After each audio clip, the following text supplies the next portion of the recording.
Welcome to the Awakened Anesthetist podcast, the first podcast to highlight the CAA experience. I'm your host, Mary Jean, and I've been a certified anesthesiologist assistant for close to 2 decades. Throughout my journey and struggles, I've searched for guidance that includes my unique perspective as a CAA.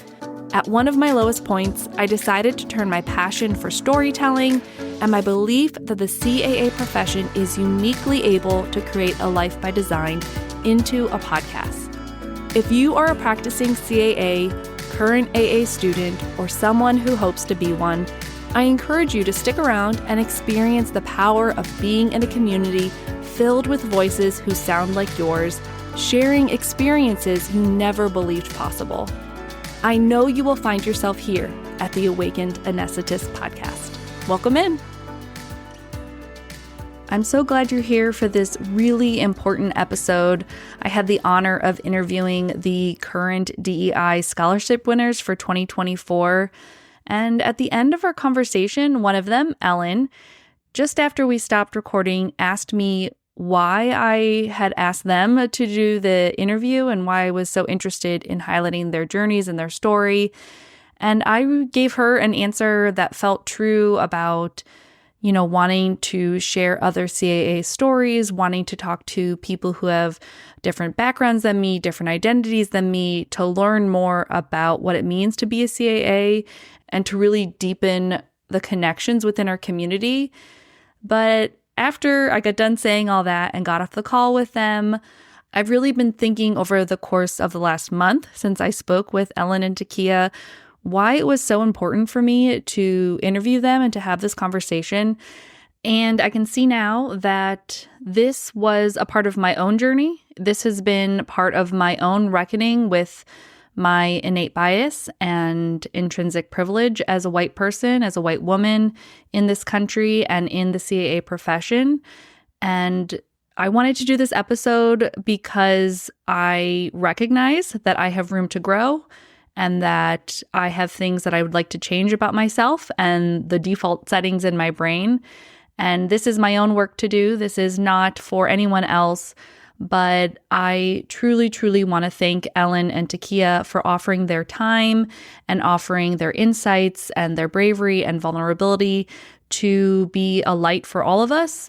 And yeah, I'm just so appreciative. And I just wanted to answer Ellen, you so honestly. And I hope everyone enjoys this really powerful episode. Let me introduce Ellen and Tekiah, the 2024 DEI scholarship winners. Welcome, Ellen and Tekiah, to the Awakened Anesthetist. I'm so excited to have this conversation with you. Let's start off with the rapid fire round, if that sounds good to both of you. Sounds good. Sounds good. Awesome. All right. I'll just ask you individually. So, Ellen, let me see here. What school are you going to and what year are you graduating? So I currently go to VCon/Bluefield on Auburn's campus, and I graduate next year, September 2025. Awesome. And I'm currently a second year. Cool. Tekiah, same questions. What school do you go to and when will you graduate? So right now I'm in Atlanta, Georgia. I go to South University, the Orlando campus, and I graduate next year, June 2025. I'm also a second year student. Yay! The home stretch, but it just started, so it feels really long still. But from my perspective, once you're past first year, oh my goodness, feels so much better. Okay, big question for people who are maybe their first year or looking to go into AA school. How much sleep are you both getting? Ellen, how much sleep are you getting a night? I wish I can say 8, but realistically, I'll say a good 6 hours. And that's like with bags in my eyes in the morning because I'm so tired. I know, it's real. It's so real. Tekiah, what's your favorite case? My favorite case right now is vascular or cardiac cases.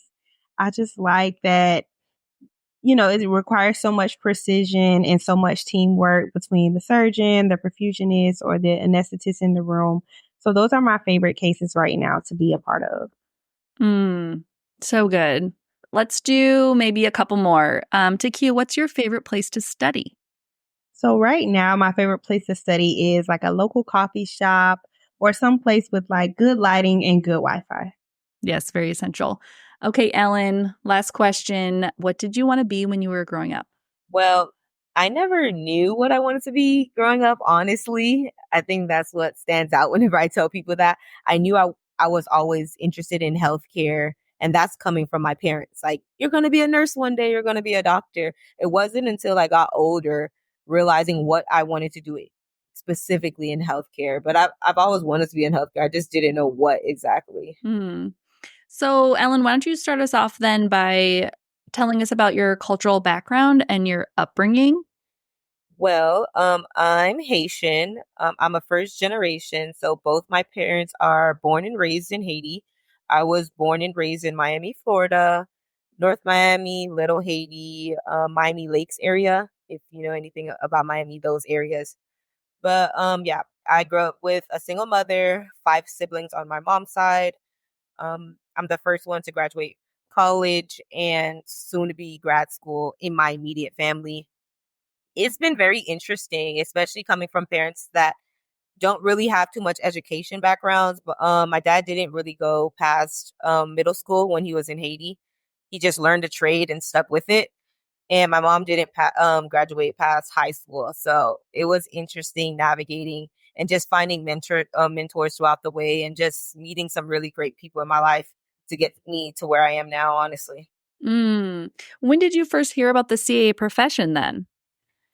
So once I graduated early, 2020. I was supposed to graduate 2021. And when I graduated, we all know the year 2020, the year of COVID. I was either going to go into, get into grad school at FSU, for healthcare, well, it was healthcare administration, but I just realized I just couldn't see myself behind a desk wearing suit and tie. Like I was like, I have to be in the action where things are actually happening, honestly. So I just found an entry level job at Tallahassee, and I was a SST, a surgical support tech there. And I told myself I was going to give myself about a year to figure out what I wanted to do. So while I was there, I was just talking to different people. That's where I found out about perfusionists. I found about AA. But honestly, when I found out about AA, I thought they were all CRNAs. I didn't know what AA was.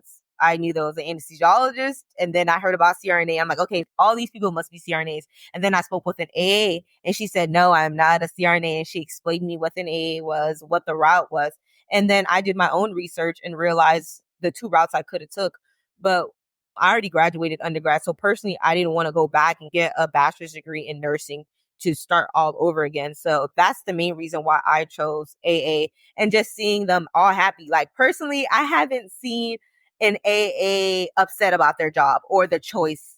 Like they don't get me wrong, they'll have stressful days, but they'll always come back happy. I never hear them complain about their job like I hear about other jobs. So that's what really got me into really wanting to understand what this job entailed. And that's what I did. I started asking questions. I started shadowing, and I said, you know what? I think I can do this.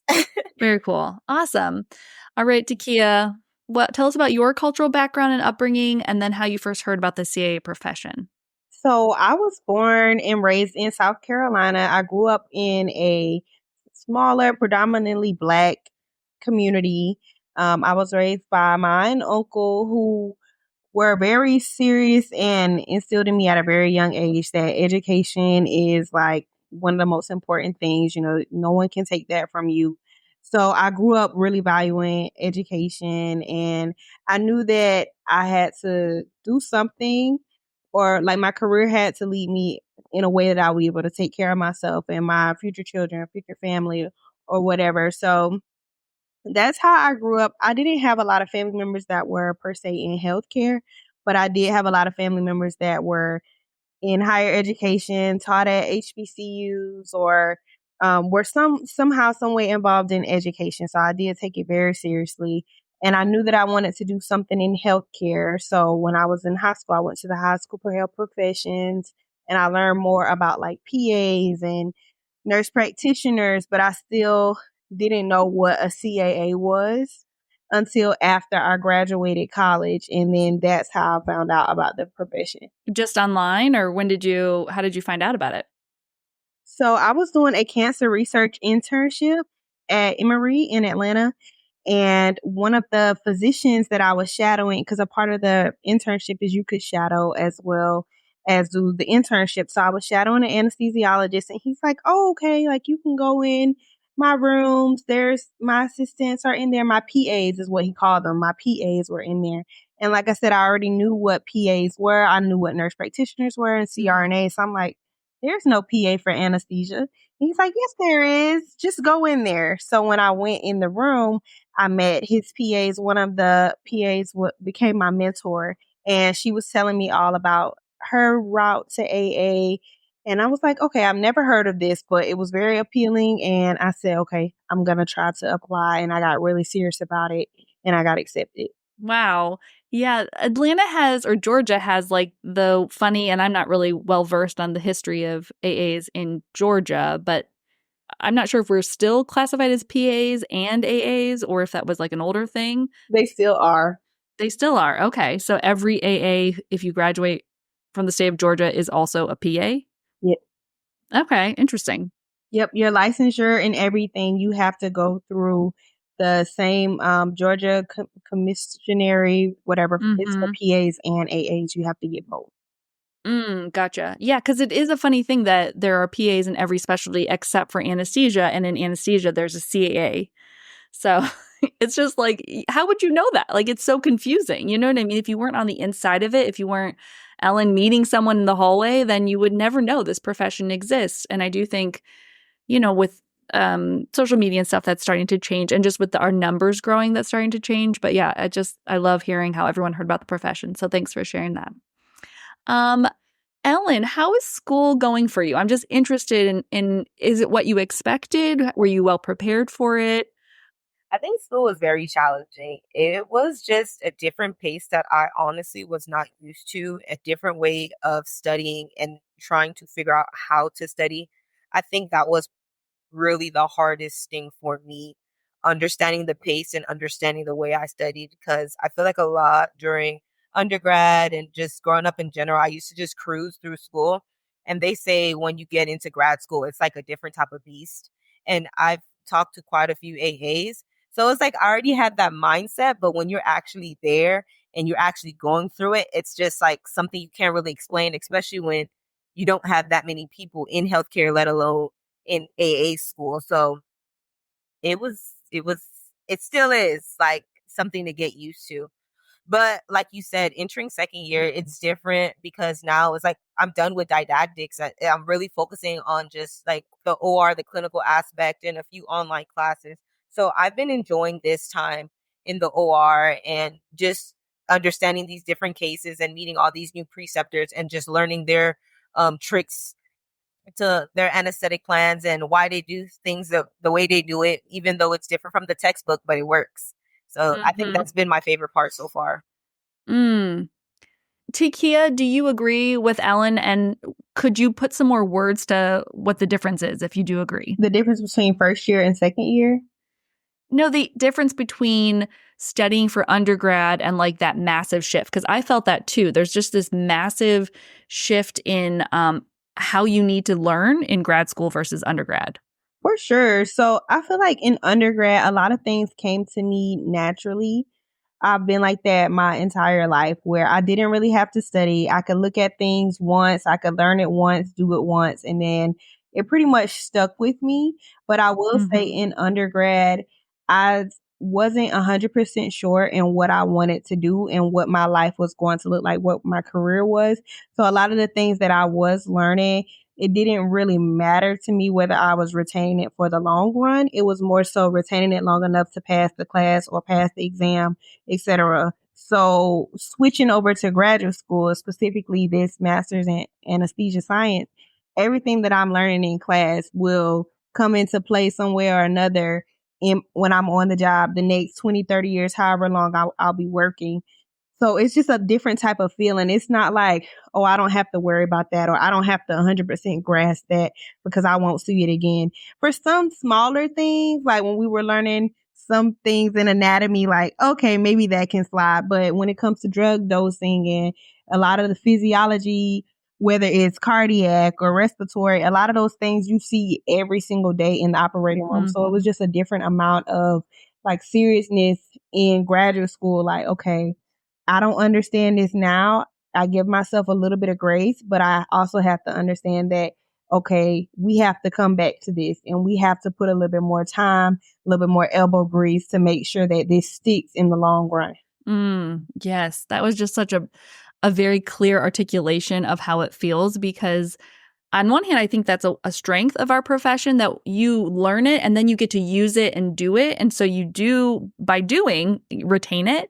But also in that beginning, when you're starting that wheel of learning and like starting to like implement all of this, it's just everything's so important. You're like, great, how am I going to get all the important stuff in my brain in a year? Okay. But let's talk about the DEI scholarship a little bit, and maybe how you heard about it, what made you want to apply. Maybe Tekiah, you go first. So I feel like the first time I saw anything about the DEI scholarship was before I even started school. I was looking through the social media. Like, I would stalk anybody I saw that had anything to do with anesthesiologist assistant. I would stalk their page. Like, I'm talking about, I'm going 2-3 years back looking at different things just to see, to educate myself, because I didn't know, besides my one mentor, I didn't really know any other anesthetists. And I was like, okay, I want to be as educated as possible and know what type of questions to ask. So I remember that I saw an old posting about the scholarship winners for whichever year it was. I can't quite remember, but I just remember saving the post and saying, okay, I'm going to come back to this because I know I'm going to get into school. And once I do, I'm going to come and apply for this scholarship. And sure enough, once I got into school, I remember talking to my financial aid advisor and telling her, like, hey, if any scholarships come across your desk, please let me know. And she was just kind of like, there aren't really much scholarships. Honestly, you have to kind of look on your own. So whatever you find, I'm more than happy to help you with, but there's not many scholarships, especially for graduate students. And you're in a very specialized graduate program.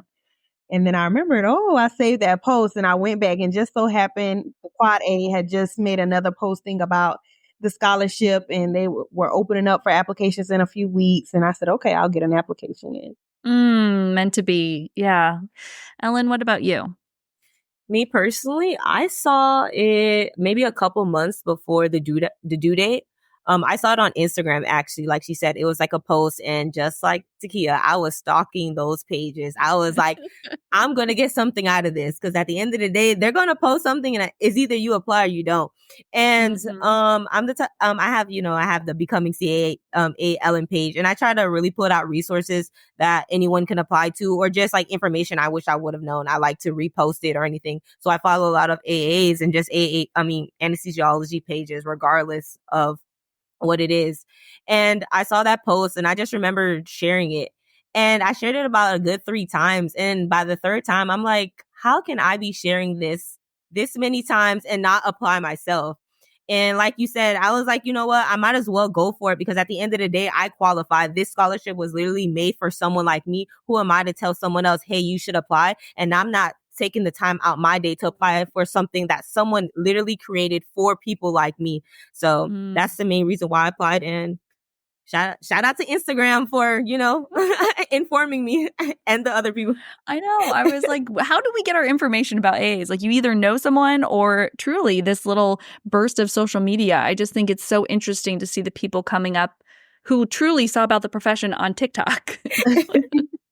So you guys both were winners in 2024. You both won scholarship money that was used then for the year, right? It's a scholarship to use for the year. How did that change for you, winning that money or winning the scholarship? Like, how did that change your relationship with our profession? So for me, it was just very motivating, because I honestly did not think I was going to win. I put in my application just making sure that I didn't leave any money on the table. I didn't want to not put it in and then wish I had later. So I kind of didn't think about it. And then we didn't hear from, I don't know about Ellen, but I didn't hear anything. I didn't even get any email saying like, we've received your application. So I was just like, okay, well, I did my part. I tried.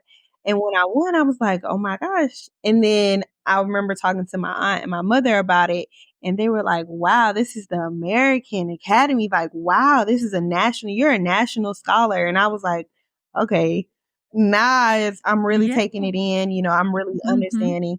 So it did make me feel great. And it also made me feel good because there is not a lot of diversity from what I've seen so far as a student in the profession.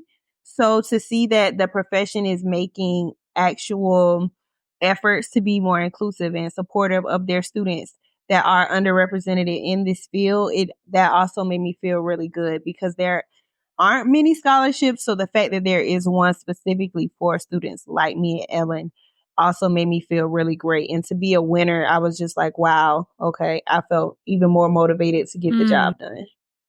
Ellen, I actually have a follow-up question for you based off of that. I'm just wondering if when you were looking at the profession, if you felt like, oh, this profession is for me too, or if you didn't feel included in, the pamphlets and the flyers, or did you even notice that? I'm just interested to hear your perspective. Personally, I don't really think there was much publication on the field, let alone people who look like me. I didn't see any flyers. I didn't see any people in general. I just saw CAA.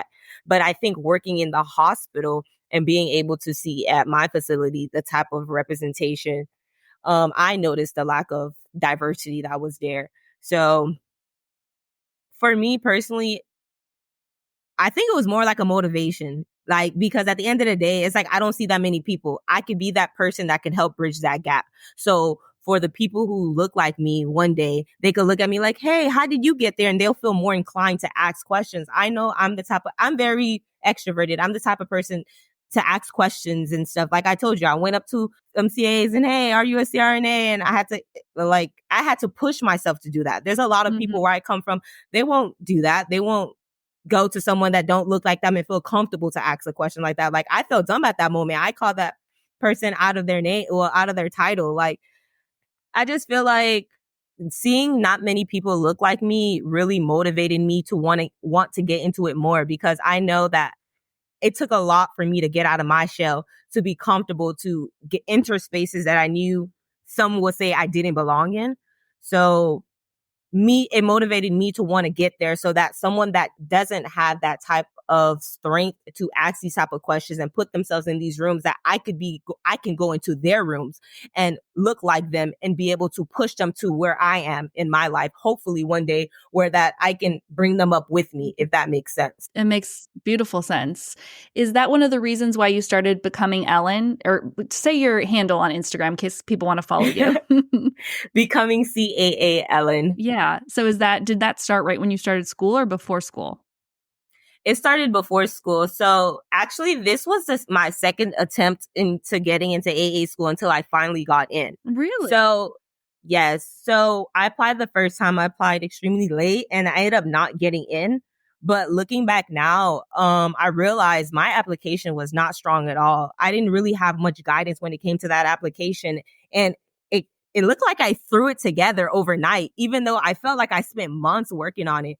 And after I finally got a rejection email, it was after the program started. Like, even though I knew I didn't get in, like, it was very heartbreaking, because it's like, dang, like, I worked so hard to like apply and go back and take these classes that I was required to take, and pay out of pocket, because I mean, once you graduate, you can't use financial aid anymore, and it's like you're working so hard, and it's like you feel like you're not moving in life. So I created that page because I felt, like you said, I felt like there wasn't a lot of representation that looked like me. And I felt like not that many people was telling people like, hey, it's okay to not get in the first time. Like, you can get in the second time. So I created that page.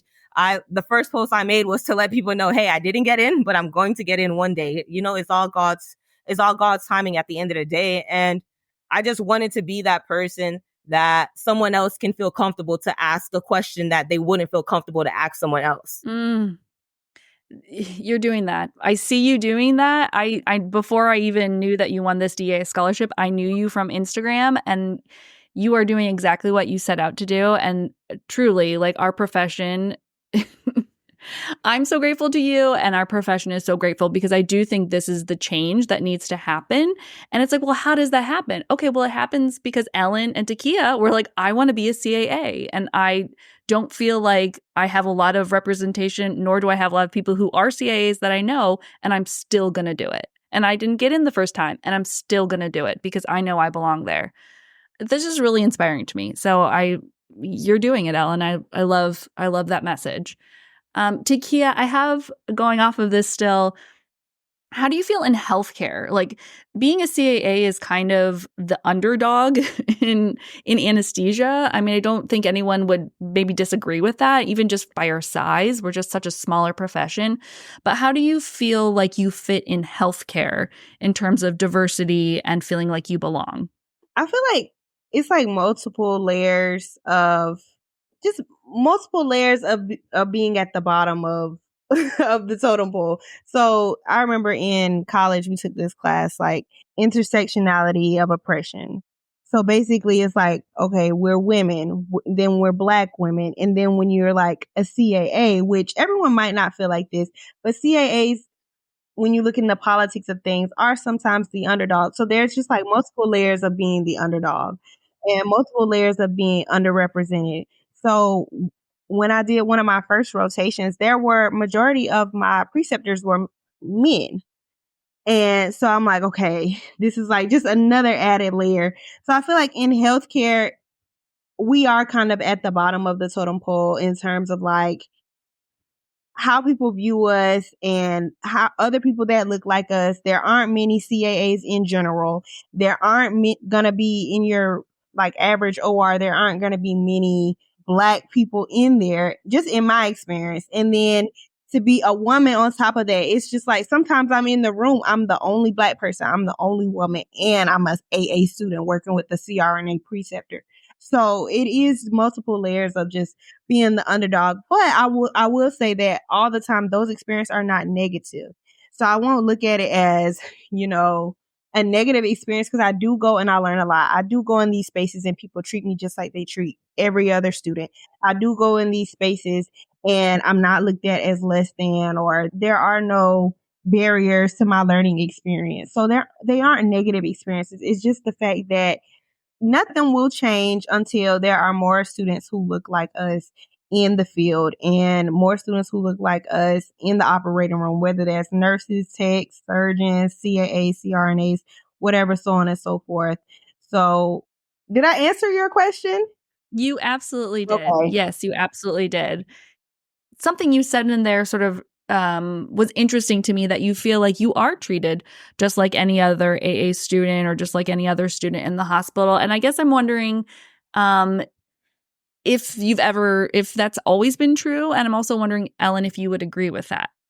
I feel like both sides of that coin, like both sides of that story could be true.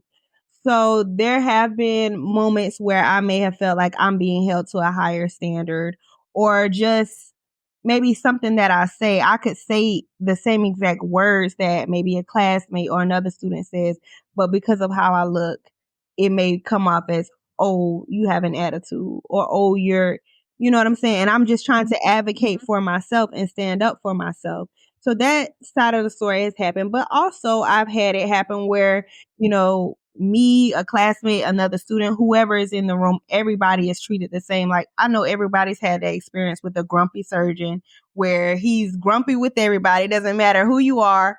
He's yelling at you to get the table down and you can't click the button fast enough and, whatever. But then there has been a time where I felt like, okay, well, that wasn't fair.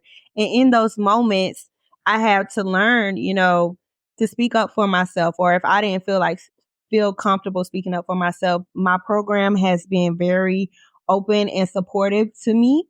And I know 100% I can go to any of my professors or my program director and voice, hey, this has happened. And my program director likes to say she's Mama Bear. She does not play about her cubs.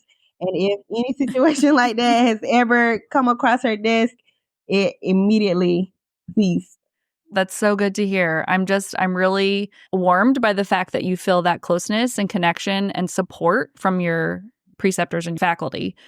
Ellen, would you agree with Tekiah and her perspective there on, how she feels in the operating room or in higher education?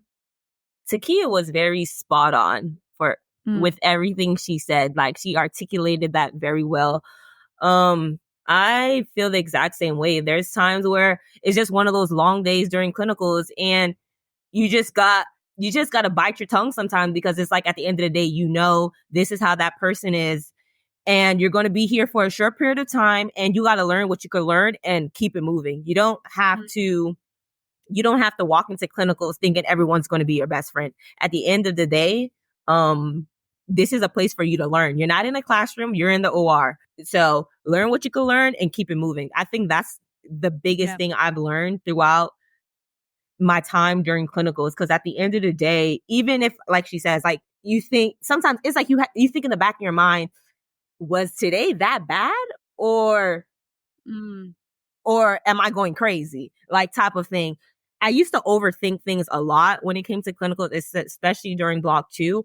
But after going back now, I'm just like, at the end of the day, I'm going to learn something from you. So regardless if it comes from you screaming at me or you smiling at me, I'm going to take it the exact same way. I'm going to smile, say thank you, and go about my day. Because at the end of the day, I can only do what the best I can do. I can't do anything past that. That's my mindset now. And like she said, like, having support around you goes a long way. It may come from staff or friendships you made throughout the program. For me personally, the most support is the friendships I've made, because there's days where I start to overthink. Like, I started to tell myself, like, is this really for me? Like, maybe what they're saying are true, or maybe I'm just not where I think I want to be or where I should be. But my friends that I've made throughout my journey has always pushed me and motivated me, and keep reminding me, at the end of the day, if you weren't meant to be here, you wouldn't be here. Like, at the end of the day, you're going to get through this. This is school. This is temporary. Soon you'll be a CAA, and you'll be able to tell your story to the next student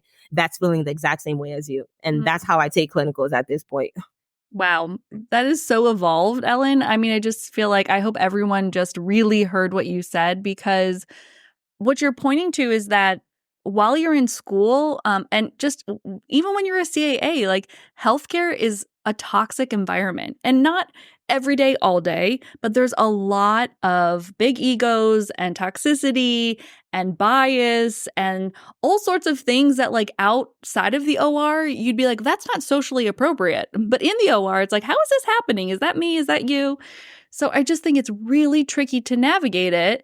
And I just really appreciate you guys sharing both of your perspectives, because I know there are people listening who, like you guys, did not know another CAA, and maybe did not know another CAA that they felt like they shared identity with. And now, hearing your story, they do. So I just, you guys are making such a big difference right now. And I'm just thrilled to be here with you while you're making the big difference. So I love talking to you both. I have a couple last questions. And that's kind of a more big picture about, like, how I was touching on how, well, Ellen, you said there aren't really any flyers to even be seen, let alone seeing a flyer that has someone who I feel like a shared identity with. And so I'm just wondering, because there is so much room to grow within our profession, to, be more inclusive, to reach out, to have more expansive community that represents all of our communities that we are taking care of. Like, what could we do? Is there anything that you feel like, well, gee, this would really make a big difference? Or is it just, one graduate at a time trying to change this landscape? Ellen, why don't you go first? I feel like there's a lot of things that can be done, but it gets so tricky, because I feel like there's a fine line where it's like, okay, like they always say, we could do training. Okay, past that, then what? Past the training, what are we supposed to do? Just like we learn something in class, do we go home and practice that every day? No. So, like, DEI training, you mean? Yeah, DEI training. Yeah. But past that, it's like, honestly, I think it's just your attitude. Just be accepting. You don't have to go home and say, hey, like, I'm for this, I'm for that. Just go into work, do your job. In healthcare, your job is to be an advocate for your patient, be an advocate for your coworkers, and be an advocate for yourself. And when you go home, what you do, that's your business. But when you're in the healthcare setting, let's just make everything a peaceful place. Just come with a smile on the face. Let's treat everyone the same. And when it comes to things we can do, the one thing I would say I enjoy that my program did, because they spotlight on it, we have professionalism one week every block while we're in school. And one of the professional week, it was DEI.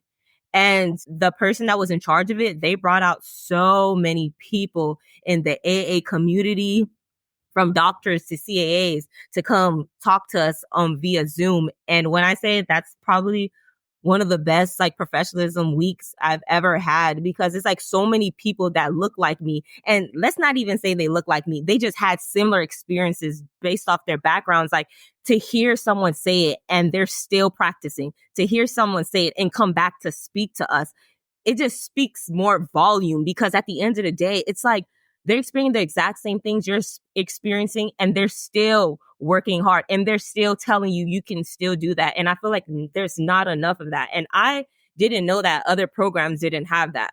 And so I really enjoy the fact that my program is actually pushing things like that. And another motivation for me to graduate and be able to do the same thing.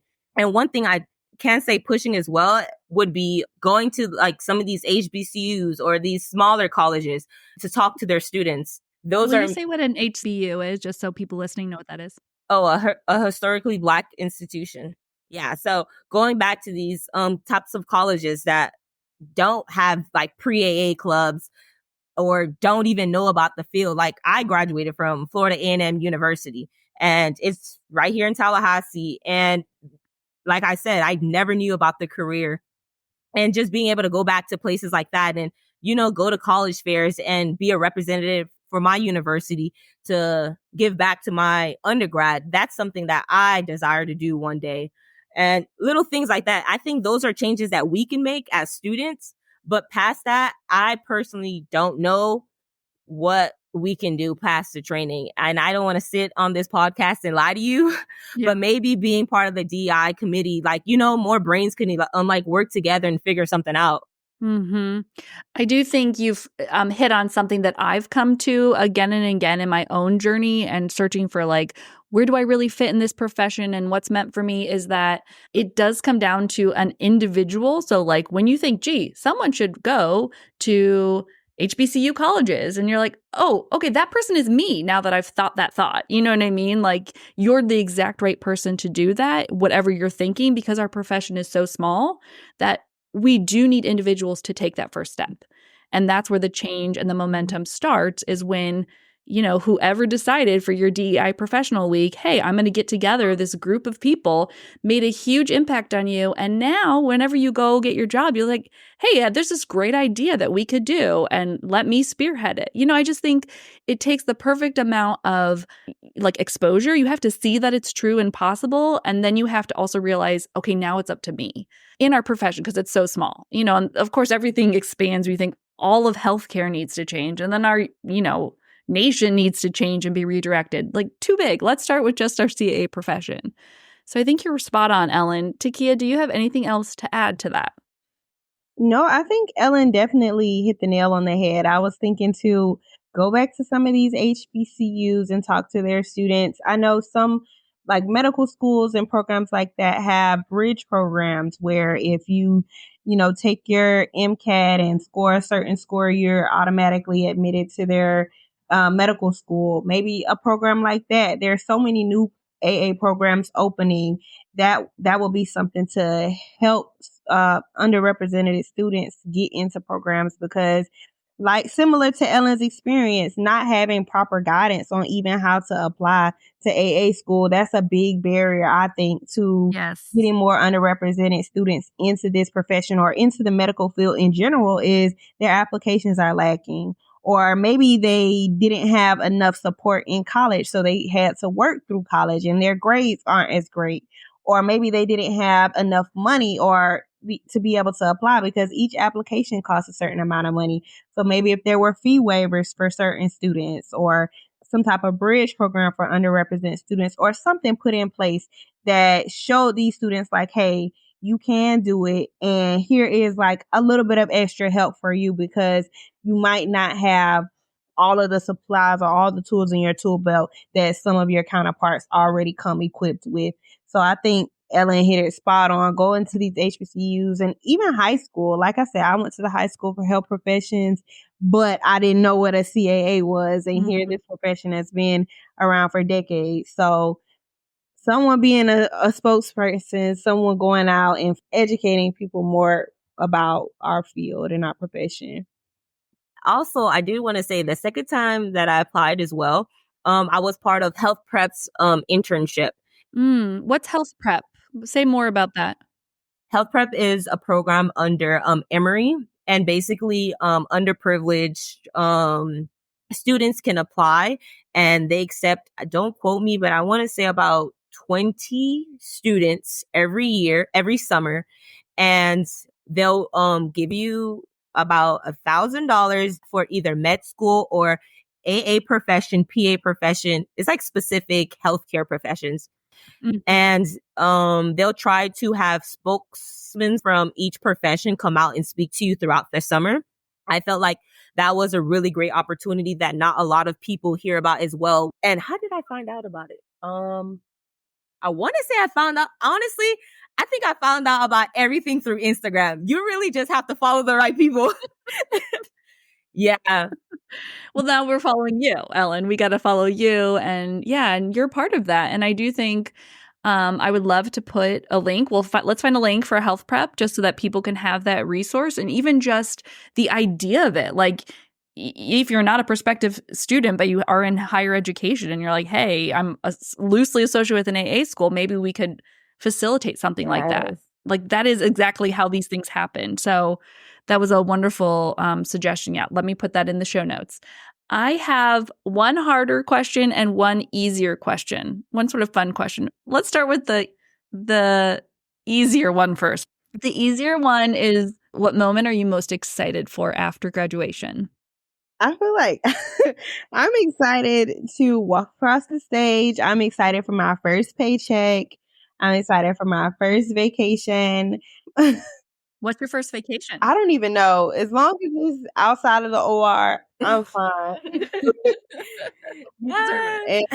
I'm excited for my first student, because I know so many of my preceptors I've had, they're like new grads, or they've graduated within the last year, 2 years, and they're fresh and they're already having students. But some of them are, really, really good. And they're so nice. They're so relatable. They understand. So I'm excited to have my first student and just be like, girl, what's the tea? Like, what's going on? Let me take you under my wing. Come on. Oh, they're going to be lucky to have you. Ellen, what about you? What moment are you most excited for after graduation? Honestly, I'm just ready for my vacation. I need a break. Not even from the OR, from the United States. Currently, I'm married, and we've been doing long distance since I've started this program. And I just want to go on a vacation and just be with me and my husband and just forget about everything. And I take the exam, a month after I graduate. So hopefully I can take my trip right after that. So I don't think about anything besides me and my husband, honestly. That sounds good. Yeah. I second that. That sounds like a beautiful thing to do. Okay, slightly harder question. Season 4 of Awakened Anesthesiologist, I'm going to be focusing on how to be healthy and how to thrive as a CAA. And since you guys are AA students, I'm just wondering if you think it's possible to be healthy and thrive as an AA student, or how you're approaching staying at least reasonably healthy and thriving a reasonable amount occasionally in AA school. I'm just wondering what your thoughts are. Ellen, why don't you go first? You must have saw me shaking my head. Honestly, it's an uphill, downhill battle for me, because at one point I was working out before this program. I really got into my health. I was going to the gym. I was eating good. I wasn't eating too much processed food. As soon as the program came, I stopped meal prepping. The quickest fast food near me is what I was eating. And I was trying to go to the gym. And then my excuse was, I have to study. I can't go to the gym. And then when we did clinicals, I was back at the gym again. But honestly, I feel like going to these different rotations and not having stability is my problem. I'm the type of person, like, I need structure. So right now I'm struggling in that department. So when you make that podcast, I will be listening. Yes, but right now, I think you can, because I personally seen a lot of people on my Instagram page going to the gym, and that's just their coping mechanism when it comes to the stress. But for me, I think everyone needs to figure out what's best for them when it comes to coping with their stress. And for me, it's just not going to the gym right now. It's relaxing in my bed and maybe watching a movie. And I have to do what's best for my mental health right now. Good for you. That's a huge lesson. That is a massive lesson that literally I'm learning now when I'm 40. Like, it's okay to choose rest. Like, that is fine.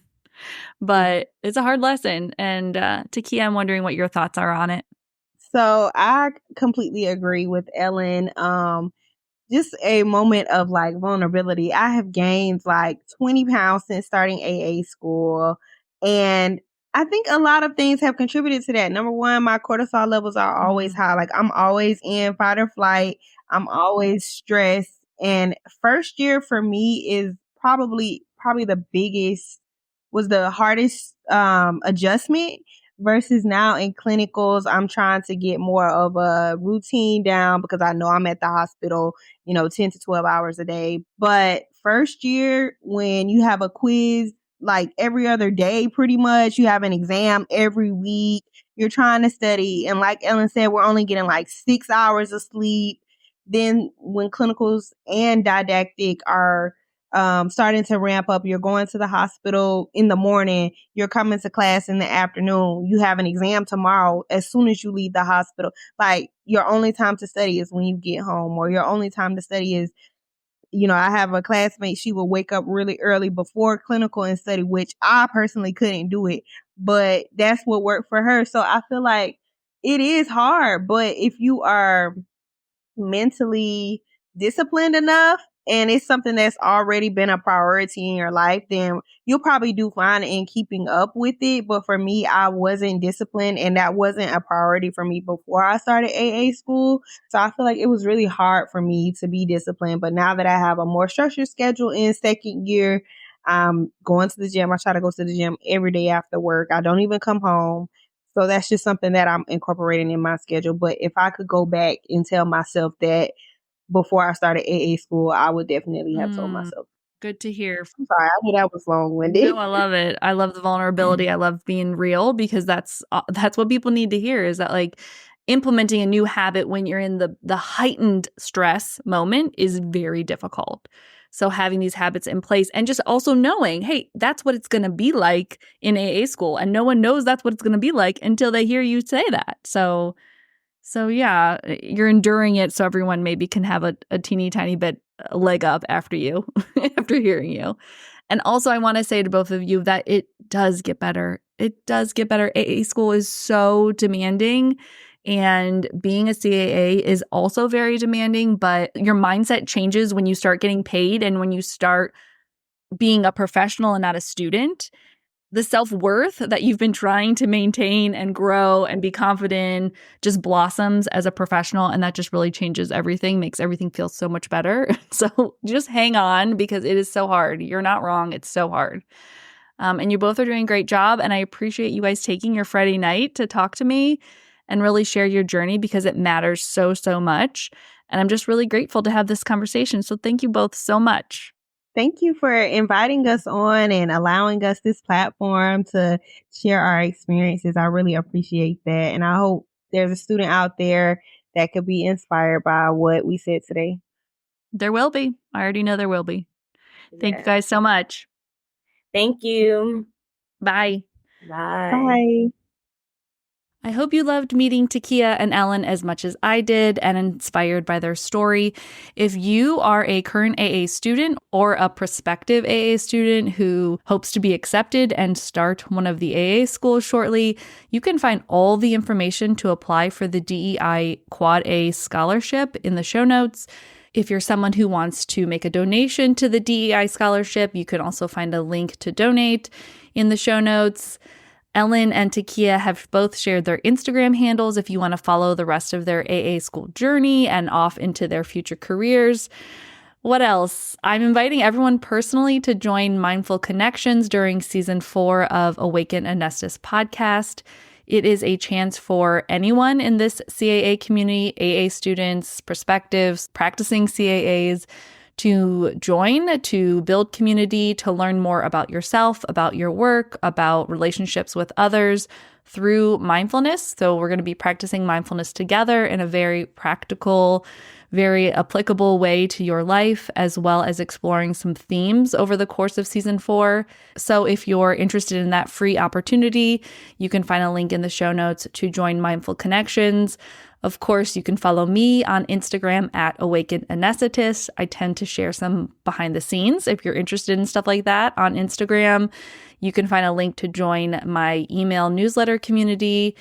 And I will see everyone back here next Friday for another episode. Thank you so much for being here. Let's talk soon, y'all.